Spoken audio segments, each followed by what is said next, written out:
A woman in handcuffs sprinting down a South Carolina road. Hey, we got a girl over here running for her life. Watch the woman race toward this semi-truck with a swerving car right behind her. Seemingly that car was trying to run that person over. The truck's driver, Anthony Moore, telling me that he was driving Friday morning in Aiken County, South Carolina, when that woman suddenly emerged from the woods. She ran up to my truck and said, "Please help me. He's trying to kidnap me." You can see the man here, identified by investigators as 39-year-old Jonathan Willard. According to a sheriff's office report, the victim says Willard approached her while she was out on a walk, claiming to be with the police. He placed her in handcuffs, then into the rear of his car. The victim says she believed him at first, but got suspicious when he kept asking the same questions. Eventually, Willard pulled over, according to the report, and that's when the victim made her remarkable escape, running to the road and to more. Did you for even a split second think this was a legitimate law enforcement officer? No, sir. His face looked dirty. He was smoking a cigarette, had a cigarette hanging out of his mouth. Willard has since been arrested and charged with impersonating a law enforcement officer and with kidnapping after this disturbing scene caught on camera. Jesse Kirsch, NBC News. CGIS, the FBI's dedicated nerve center for criminal justice data and intelligence, has identified EZID as a critical force multiplier, a system capable of turning every roadway in America into an active line of defense against the most heinous criminal activity imaginable, targeting children and other vulnerable persons within our communities. Research published in Applied Cognitive Psychology by McKinnon, 1990, demonstrated that even modest improvements in license plate recall methodology produced a statistically significant 22% increase in correct recall accuracy. Separately, academic research published by Schragen and van Dongen, 2005, confirmed that the grouping and categorical organization of alphanumeric information, clustering like elements together and introducing distinct categorical separators, measurably improves memory retention for license plate characters. The EZID shape symbol achieves both. It creates a natural grouping boundary between discrete character sets while simultaneously introducing a categorically distinct visual shape element that activates a separate complementary memory channel. This is not theory. This is not an abstraction. This is the difference between a witness saying, "I think it started with a 7 and maybe had a K somewhere," and a witness saying, for example, with confidence, "It was 2 letters, then a star." That difference is in the additional layer of cognitive recall precision. The difference is between less cold cases and more closed ones. The United States Department of Transportation confirms that in documented federal sex trafficking cases, private vehicles were the most common form of transportation, accounting for 38% of all known transit methods. The National Center for Missing and Exploited Children reported that in 2025 alone, 32,167 reports of missing children were processed by NCMEC, and that 1 in 7 of those children were likely victims of child sex trafficking. These are not statistics. These are children. These are children transported across counties, across state lines, across the invisible borders of accountability, in vehicles whose plates pass before human eyes that could not hold the information long enough to report it accurately. The FBI has characterized human trafficking as among the most heinous crimes it encounters, a violation that preys upon the most vulnerable. The data surrounding sexual predators and repeat offenses paints a sobering and urgent picture.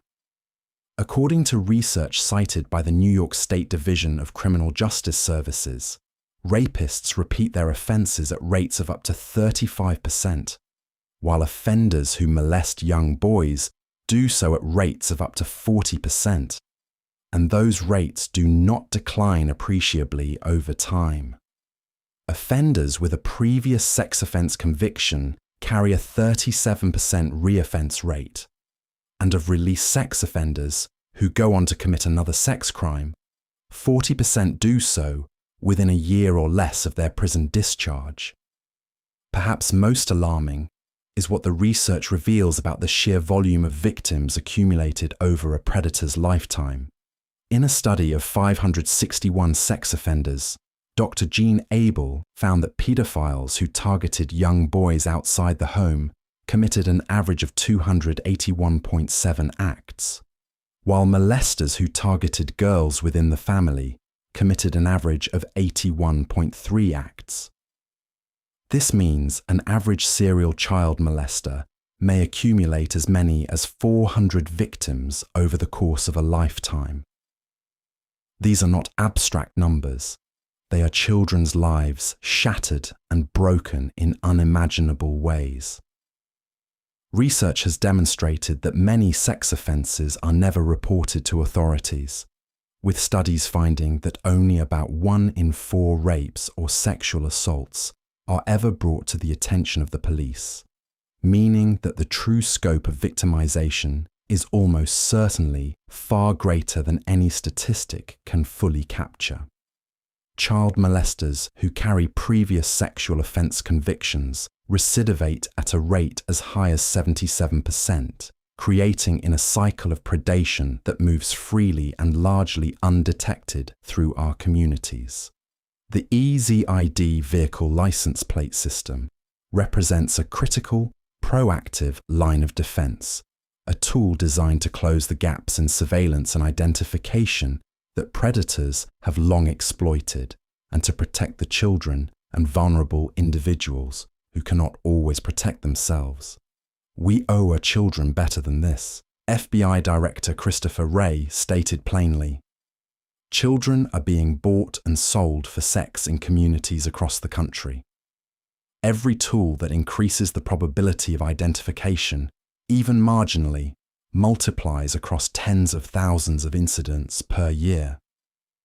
The EZID format is precisely this kind of tool, a systemic, scalable, low-cost augmentation to identification infrastructure that sharpens the most broadly available investigative asset in America, the eyewitness. Victims of trafficking and abduction suffer profoundly. Many do not survive. Many who do survive carry significant life-altering injuries that are physical, psychological, and often economic for the remainder of their lives. Time is the enemy of recovery. Every hour that passes after an abduction statistically decreases the probability of safe recovery. A system that accelerates accurate identification is not a bureaucratic upgrade. It is a life-saving infrastructure investment. EZID, a system whose time has come. We have walked through the data. We have seen the science. We have heard the stories behind the statistics, stories that belong to real people, real families, real children who deserved better from a system that was never designed to fail them, but did so anyway. The EZID license plate identification system is not a theory. It is not a concept gathering dust on a shelf somewhere waiting to be discovered. It is a proven, elegantly simple solution that harnesses the full power of human cognition, our innate ability to recognize shapes, to process symbols, to recall what we have seen, even under the most extreme conditions of fear and stress. By combining traditional alphanumeric characters with universally recognizable shape symbols, EZID transforms a license plate from a bureaucratic identifier into something a frightened child can remember, something a panicked witness can recall, something a grieving parent can hand to law enforcement that might and should make all the difference in the world. 70%. Let that number settle for a moment. 7 out of every 10 crimes committed in this country involve a motor vehicle, not occasionally, not incidentally, systematically, predictably. And in virtually every case of child abduction, every single case of human trafficking, there is a vehicle, a plate, a number, and a letter combination that slips from memory the moment adrenaline floods the bloodstream, the moment a door slams and tires screech and someone's world is shattered beyond recognition. And then there are the repeat offenders. The data on recidivism among rapists, child predators, and molesters is not ambiguous. These are not people who stumble once and reflect and reform. Study after study confirms what victim advocates have known for decades, that without intervention, without identification, without apprehension, these individuals offend again and again. The child who is taken today, if we do not find her, becomes the tragic prologue to crimes against children we have not yet been forced to count. We have the technology to change this. We have the cognitive science that proves it works. We have a system ready and waiting that could be implemented across every state, every municipality, every license plate pressed from plastic or steel in this country. What we are waiting for, what we have always been waiting for, is the political will to act.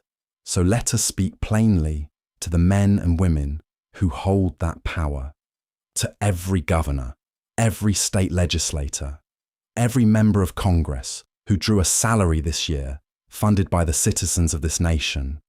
You were not elected to preside over the status quo. You were not sent to your respective chambers to protect the comfort of inertia. You were entrusted with the singular mandate of keeping the people of this nation safe. That mandate does not come with asterisks. It does not exclude the inconvenient problems or the quiet suffering of those who have no lobbying budget and no PAC and no seat at any table where your decisions are made.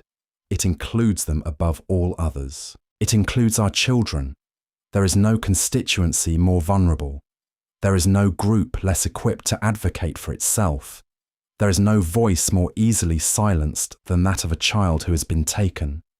And there is no excuse, not fiscal, not procedural, not political, that rises to the level of justifying inaction when a viable, proven, credible solution exists. You have the authority to mandate this system. You have the ability to fund it, to phase it in, to make it the law of this land before another family spends another night staring at a phone that isn't ringing. The question before you is not whether EZID works. The question is whether you will. History will record what you did with this moment. And so will your constituents.